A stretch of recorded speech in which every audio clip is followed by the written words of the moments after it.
नमस्कार, आकाशम मराठी न्यूज मध्ये आपल्या सर्वांचं स्वागत आहे। मुंबईत येऊन राज ठाकरेंचा माज उतरवणार बिहारचे खासदार पप्पू यादवांची मुजोरी।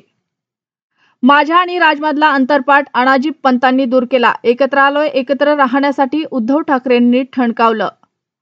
नाशिककरांनो सावधान, सिडको सातपूर बनलंय डेंग्यूचं ब्लॅक स्पॉट। जूनमध्ये 25 रुग्णांची नोंद, प्रशासन अलर्ट मोडवर।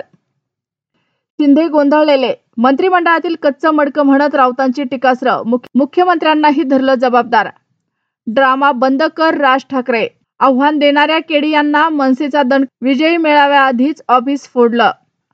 सैफ अली खानला मोठा धक्का, पातोडींची 15,000 कोटीची मालमत्ता सरकारच्या ताब्यात। नाहीतर माझ्या पद्धतीने तुमच्याकडे बघतो। बखोटीला धरलं न गाडीवर बसवत भर दिवसा शिक्षकाचं अपहरण केलं, पुण्यात खळबळ। हिमाचल प्रदेशात पावसाचं थैमान, 2 आठवड्यात 45 जणांचा मृत्यू, 37 बेपत्ता। या भागात 8 जुलैपर्यंत अलर्ट जारी।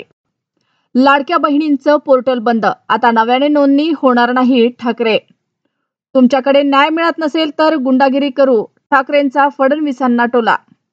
एकत्र आलो आहोत, एकत्र राहण्यासाठी, आता आम्ही दोघं मिळून तुम्हाला फेकून देणार, उद्धव ठाकरेंकडून युतीचे संकेत। आम्ही शांत आहोत असा गैरसमज नको, राज ठाकरे कडाडले।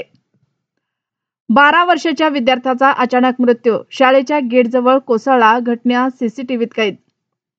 क्रूरतेची परिसीमा, मुंडकं छाटलं अन प्रायव्हेट पार्ट कापला, शेतीच्या वादातून 60 वर्षीय व्यक्तीची हत्या।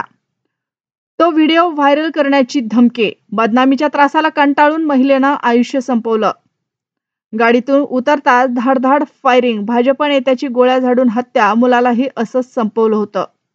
अशाच नवनवीन बातम्या पाहण्यासाठी आमच्या आकाशम मराठी या न्यूज चॅनलला सबस्क्राईब करा। बातम्या आवडल्यास बातमीला लाईक आणि शेअर करा।